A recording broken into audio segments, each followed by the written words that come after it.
Bueno, a modo muy resumido, queríamos presentaros un esquema muy breve de los puntos de los que queríamos tratar hoy. En primer lugar, vamos a hacer una muy breve exposición de las características fundamentales de la biomasa.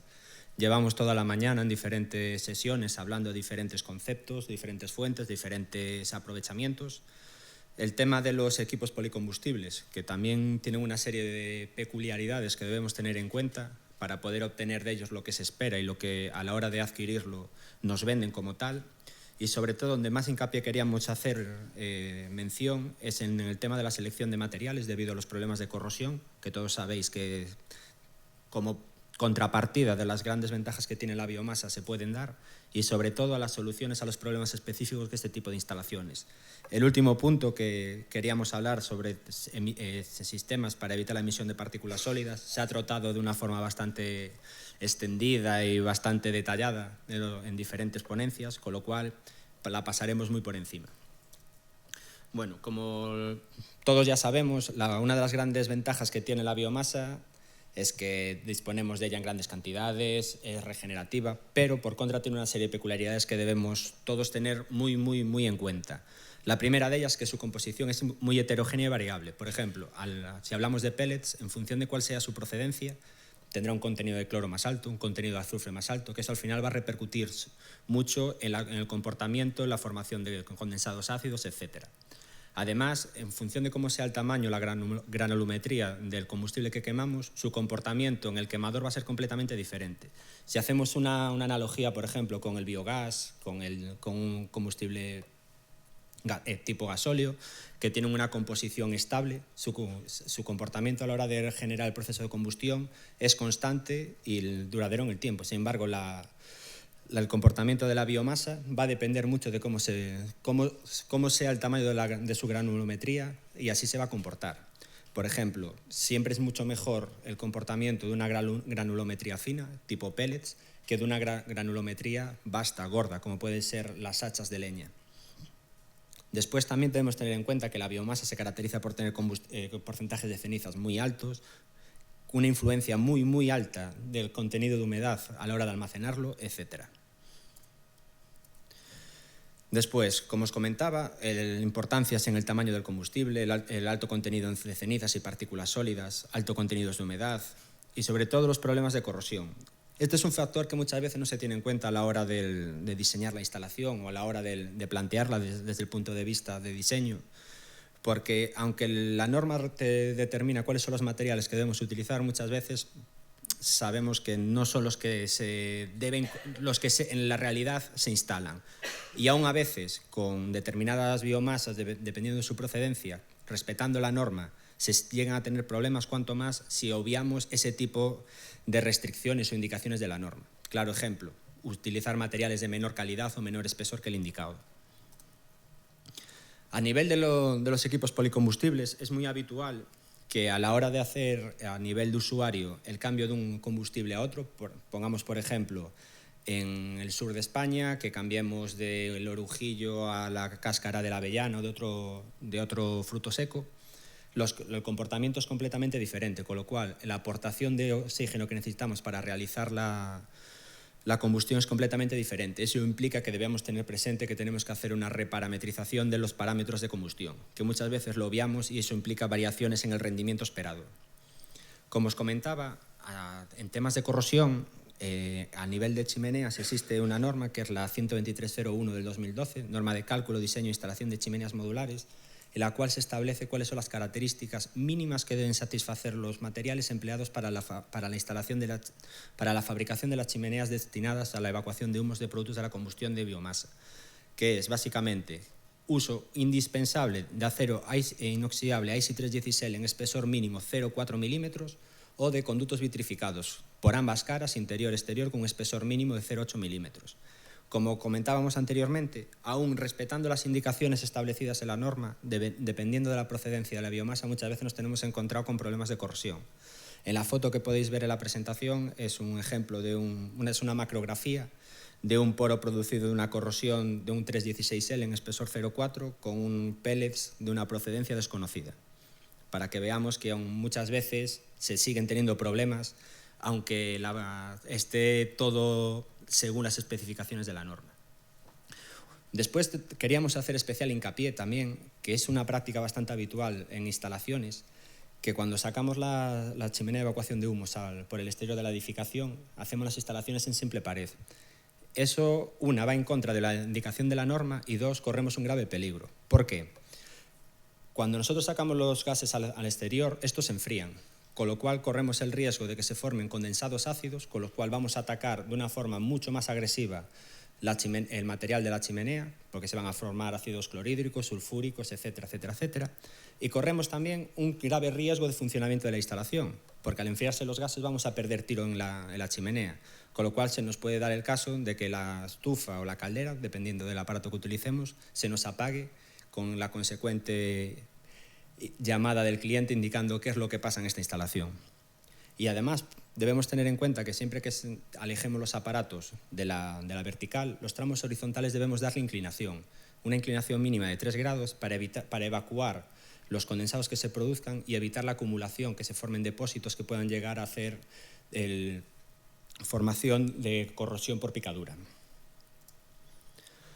Después, en el apartado relativo a problemas específicos de este tipo de instalaciones, vamos a hablar de 2 problemas fundamentales. Uno de ellos, como comentábamos antes, tiene que ver con el tiro de las chimeneas.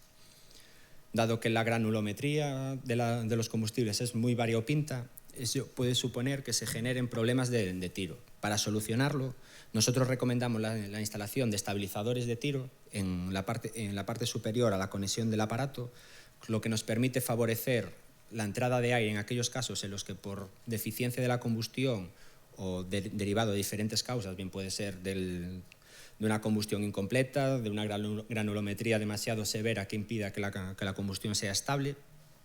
permite que se abra esa clapeta, permitiendo la entrada de aire y volviendo a estabilizarla. Mediante la regulación del contrapeso de la parte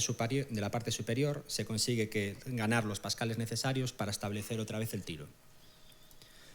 Y otro caso muy importante en este tipo de instalaciones se da en las calderas de biomasa, que en algunas de ellas, y debido a diferentes situaciones de funcionamiento, se pueden generar explosiones durante su funcionamiento. Esas explosiones pueden poner en serio riesgo la instalación,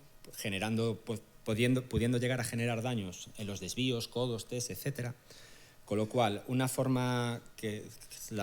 el planteamiento que se traslada desde DINAC es la instalación de estabilizadores de tiro con una clapeta antiexplosión, que es lo que se indica con las flechas en rojo. Esta clapeta al final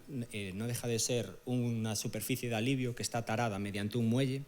en el cual cuando la presión supera la presión de tarado del muelle, esta se desplaza hacia la parte inferior y permite el alivio de esa sobrepresión, evitando generar daños en la instalación. Es muy importante destacar que la posición del estabilizador de tiro se debe realizar siempre orientando la clapeta antiexplosión hacia la parte inferior. Muchas veces nos llegan consultas por diferentes situaciones de si la podemos orientar hacia un lateral, hacia la parte superior. No es recomendable. Uno, el problema de cuando se genera la explosión, esa proyección de aire caliente puede llegar a afectar a alguna persona o algún elemento colindante. Si la proyectamos hacia el suelo, evitamos que se generen propagación, bien sea de algún elemento que pueda salir del interior de la chimenea hacia el exterior o de una emanación de aire caliente que pueda llegar a tocar a alguna persona. Y la segunda es que si no orientamos el estabilizador de tiro con la clapeta antiexplosión hacia la parte inferior, el estabilizador de tiro no funcionará, con lo cual no llegará a realizar la función para la cual ha sido instalado. Y por último, indicar que en España no existe ninguna normativa que exija su instalación. Sin embargo, en países centroeuropeos, como puede ser Austria, que tienen el uso de la biomasa mucho más desarrollado, sí que existen normativas que obligan a su instalación, como en este caso se indica que es la norma TRV 118. Y el otro punto en el que queríamos hacer especial hincapié tiene que ver con el paso de chimeneas de evacuación de humos a través de elementos combustibles. Es muy habitual, ahora que empezamos la época de calefacción, que aparezcan noticias en los telediarios en las cuales se informen de incendios en casas, de funciones debido a una mala combustión o que hubo un problema con la estufa. Todo ello muchas veces tiene que ver con una deficiente instalación de la chimenea. Por ejemplo, en la foto que vemos en este caso, Cuando nosotros pasamos la chimenea a través del paramento, si el paramento no es combustible no tendremos ningún problema, pero sí lo es si el paramento es combustible. Como podemos ver en esa foto, cuando pasamos el conducto a través del paramento de madera, en este caso la solución que ahí se muestra, no es para nada correcta, porque como vemos, el conducto negro en este caso es un conducto de simple pared, está en contacto con un taco de madera para permitir que no se desplace y se mantenga centrado, con lo cual toda la radiación térmica que está evacuando nuestro conducto de simple pared va a estar en contacto directo con ese taco de madera, con lo cual se va a producir una deflagración antes o después, pero se va a producir. Este es un punto en el cual los comités europeos de normativa relativos a chimeneas están muy preocupados porque cada vez se están dando más problemas de generación de incendios, de funciones, derivadas por este tipo de instalaciones no correctas, no las llamemos deficientes. Entonces, se está haciendo especial hincapié en trasladar a las designaciones de las chimeneas, que es la información que requiere la caracterización de cada uno de sus componentes, cómo se debe instalar y qué soluciones se pueden adoptar. A día de hoy, para atravesar los forjados de madera, paredes de madera o salidas de cubierta de materiales combustibles, existen 3 soluciones que están recogidas por la norma, las cuales en todo caso tienen que ser ensayadas por el fabricante y solo sí se podrán instalar según se ha obtenido la certificación. En este caso existen tres opciones, como os comentaba. Una de ellas es pasar la chimenea a través del forjado, dejando un hueco abierto mínimo, con una distancia mínima de 375 milímetros desde la chimenea al elemento atravesado de materiales combustibles que no podemos tapar. Como entenderemos, no es una solución muy estética, que yo en mi salón dejo un agujero de casi medio metro en el cual no pueda tapar. La otra solución sería colocar una placa ventilada, es decir, con una rejilla, con unos agujeros que permita la ventilación del espacio. Estamos en la misma situación. No puede ser una rejilla cualquiera, tiene que ser una rejilla con un caudal de ventilación que haya sido ensayado y certificado. Pero también el agujero que tenemos que dejar, el agujero de paso, es un agujero de paso con una sección bastante importante. Y la tercera, a la cual nosotros estamos presentando y haciendo especial hincapié en el stand, es lo que nosotros llamamos la solución de Inaquisol. Es la solución en la cual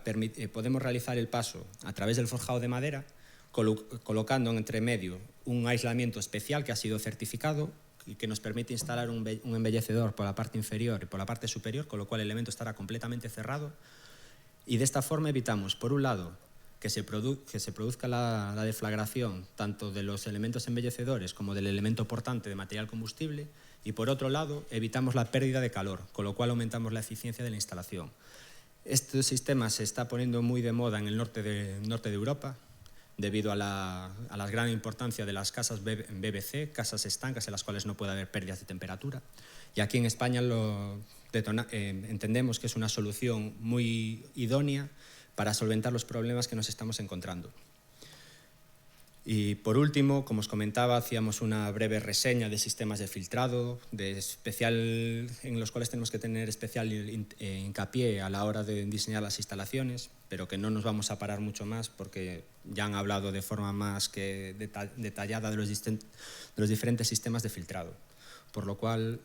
quedamos a vuestra disposición para cualquier consulta que queráis realizar y a lo largo de estos días de feria podéis pasaros por el stand y os resolveremos cualquier duda que tengáis al respecto. Un placer.